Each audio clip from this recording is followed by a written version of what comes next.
My name is Jason Mundok. I'm a musician. I play bass in a band called Mark DeRose and the Dreadnought Brigade.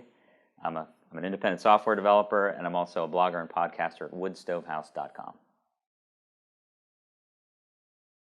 The very beginning of Wood Stove House started in this space when my wife and I decided to host house concerts. So this is in 2009. We had actually been living in Mount Joy, and when we were looking for houses to buy closer to the city, we kept house concerts in mind.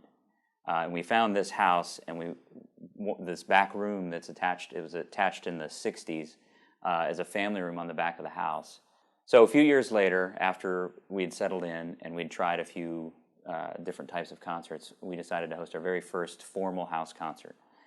So that was in April of 2009, and we needed to name it something because the house concert culture out there and the circuit that these touring musicians play on these concert series are named something. So we were looking around and we thought, well, let's just call it Wood Stove House Concerts, because there's a wood stove in the back of the space where the bands would set up. Easy enough, right? And then a few months later, a friend of mine named Ted Hauser was helping me with some marketing consulting because I had a recording studio at the time. I was making some records for some local musicians, and I had the house concert series now, and I had a few other things that I wanted to do under one name. And he actually took Wood Stove House Concerts and made it Wood Stove House Concerts and Wood Stove House Studio and Wood Stove House, fill in the blank.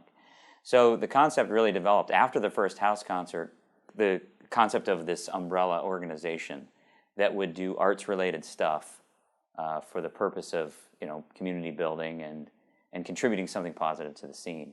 And since then, it's been all kinds of different things. My goal was just to offer a good space, a good listening room space for musicians, particularly acoustic musicians because of the size of the space, but just offer a listening room space that audiences could focus on the music and artists could come in and have no excuse, right? There's no noise in the background, there's no distractions. Give us your best.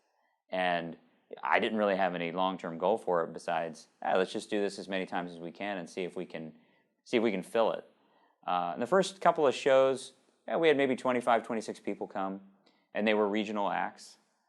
Jessica Smucker and Jeff Bryson from Vinegar Creek constituency did a duo show for the very first one. Mark Rast joined them for a couple songs on banjo. So it was kind of a special little act that they had put together and were playing some of the coffee shops around town at that time, and I thought it'd be a neat thing.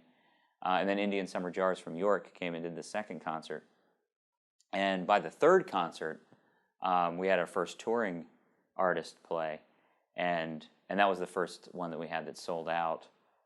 By sold out, I mean, we had as many reservations as we had seats, and had a waiting list. And so that was very exciting. Wood Stove House developed from that concert series into a website and a podcast. So by the third concert, we were really lucky to get this guy, Jason Wilbur, who plays lead guitar with John Prine, Iris DeMent, and Todd Snyder. Pretty well known in the modern folk circuit.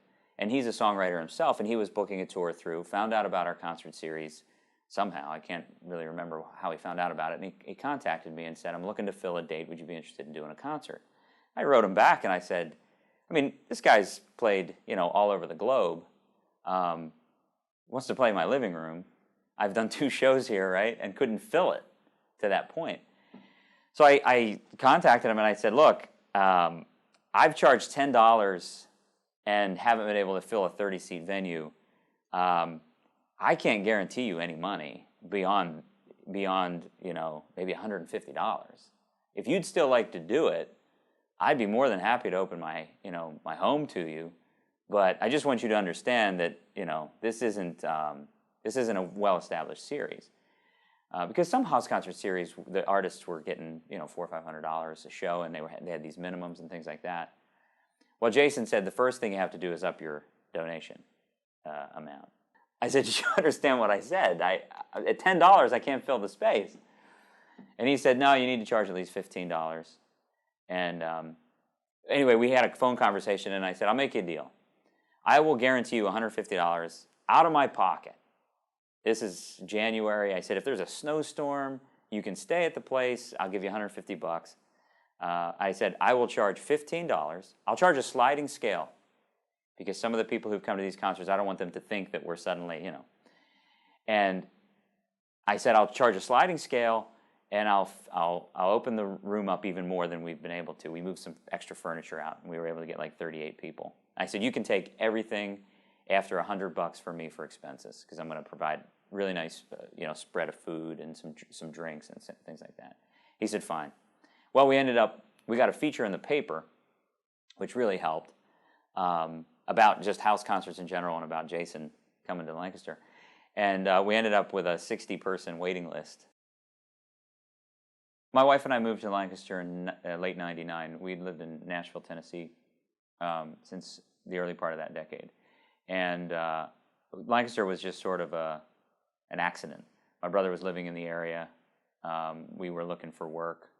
And I grew up in Western Pennsylvania, and things weren't going very well back there in terms of finding work. So we came down and spent some time down here, and we got jobs relatively quickly, and Mount Joy was sort of a central place for us. So we ended up in Lancaster County. And at the time, we were just in a place in life where we were transitioning.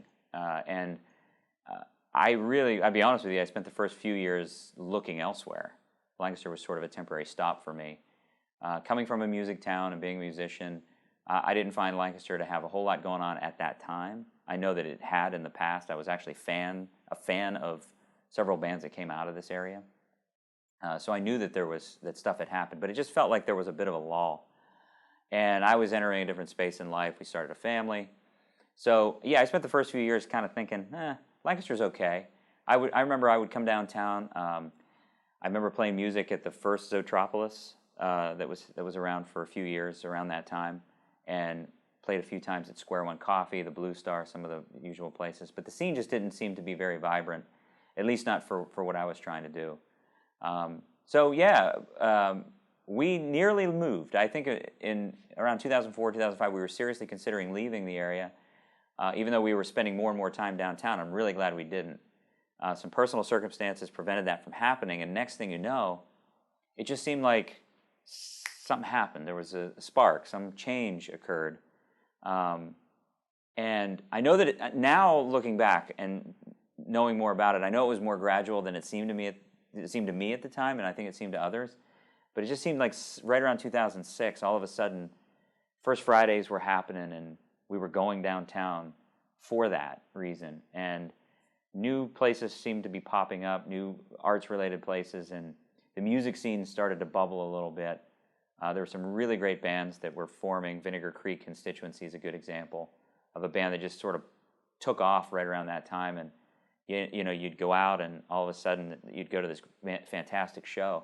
But I do remember at that time getting back into the music scene and starting to play music. I remember that you would go out, and if you booked a show, you would look in the fly or you'd look wherever to see what else was going on that night. And you could tell if you were going to have a good night or a bad night based on who else was playing where. So the scene could only really support, it seemed like one or two bigger shows. And if you were playing like at the Coffee Company up against, Slim Fit or something at Dipco, it's kind of like, I'm not going to be able to get too many people out because everyone's going to be there. Or everyone's going to be at McCleary's this night. Wherever the room was and the hot band at the time. So that was a little discouraging, but we felt that shift, right? I think of 2008 as a pivotal time, and the reason is because when I look back when I look back over the last couple of years at the places that I've gone to experience the arts, the performing arts specifically. I'm a performing arts guy. And I think of these, what I call found spaces.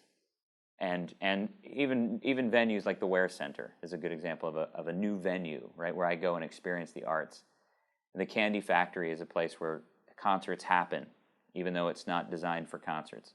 Or Mosaic doing concerts in Fulton Elementary for a year or two. These are found spaces that aren't designed or functioning as a venue, yet arts groups are putting arts things in them. Creative Works doing stuff at the Keppel Building and in the park, Musser Park, Prima doing theater on the streets. All these found spaces, when I look back to 2008, those places didn't exist. There was no candy factory. There was no wear center. You know, the building character was just starting. I mean, these are all places that prior to 2008 didn't exist. Post 2008 they do, and they've grown into some of these great places where the performing arts are happening. And that's really when I started to feel like First Friday became kind of like, it became more than 6 to 8. You know, I remember playing First Fridays in 2006 in an art gallery and walking out at 8 o'clock, and it may as well have been 3 o'clock in the morning. Streets were completely a lot of people downtown and walking through between 6 and 8. But First Friday would end at 8 o'clock, like in 06, 07. But 2008, 2009, man, that just, forget it. That just changed. And all of a sudden, First Friday was just the beginning of a big weekend. I think the best way to get people in the know about the arts and the art scene that's happening in Lancaster is word of mouth. And I think word of mouth happens because of personal experience. And word of mouth is really about electronic word of mouth now. So it doesn't necessarily mean that we have to sit across the dinner table from each other and say, hey, I went to this great show, or I went to this great theater event, or you know, I went to this great new venue. We can tweet about it, and people can share things on Facebook and all these other places online. That's word of mouth. But the idea is that you have to give people something that blows them away, so that they can't help themselves, right? Because everybody knows the people who constantly tweet and are constantly updating their status become noise. But it's when you can reach somebody who doesn't always, you know, like their opinion is more reserved, and they say, well, I'm only going to tell you about this if I'm really blown away. Those are the people that you have to blow away. And the bottom line is, when you're dealing with the arts, and when you're dealing with other things too, but focusing on the arts, if you're a musician, or if you run a theater, and the audience isn't there, it's not their fault. It just isn't. You know, you've got to be good enough to get their attention, and the noise is extreme these days, right? And it's only going to get more noisy, the amount of information that we consume every minute. So you've got to be that good. And if you're not that good, then fix it. You know, pay attention to it, learn from it, make it better. That's the way people will know about these things, is you give them the experience that they can't help but tell their friends about. I think the future of the Lancaster scene, art scene, it's about growth and continued collaboration. You know, there are a lot of people whose collective goal is to turn Lancaster into an arts hub. And this comes from the top down. So this comes from, you know, city government, the mayor's office of special events, Lancaster Arts, from them down through small organizations like Wood Stove House. The common goal is for Lancaster to be a destination, for Lancaster to be in Austin, Texas, or in Asheville, North Carolina, where when somebody mentions that, you know, you say Austin, you think South by Southwest. You say, you know, Asheville, you think of this artsy mountain town. And I think a common goal, maybe unspoken, but it's that Lancaster gets to that spot where in the Northeast, Lancaster, Pennsylvania, is a place where people want to go to experience the arts of all kinds. And it's just going to take a tremendous amount of collaboration and commitment and work on the part of people who are doing things because they love it, and they aren't necessarily making their full living at it, all the way up through to these traditional venues that keep us going, that keep, you know, the economy, the arts economy going in this town, and then adding in, you know, the mayor's office and the administration, who've been just so supportive of the arts, and really been that foundation, that rock that we can sort of sit on. I think it's going to take work at all those levels, and it's going to take collaborative work. So we're all going to have to kind of pitch in, make sure we're not stepping on each other's toes, make sure we've got, you know, respectful distance, yet we've got to be a little competitive with each other, because that's how we all get better. So we can't completely shy away from doing something that someone else is doing, but in the same respect, we can't be negative toward each other. I think if you get all that stuff together, right, with this foundation that's formed over the last couple hundred years with the arts and the culture in this town, and then this new renaissance, this new spark that's happened in the last 10 years. I think if you add all of that collaborative work, and it's just going to keep getting better and better. And that's what I'm so excited about. I'm just glad to be here and glad to be a part of it.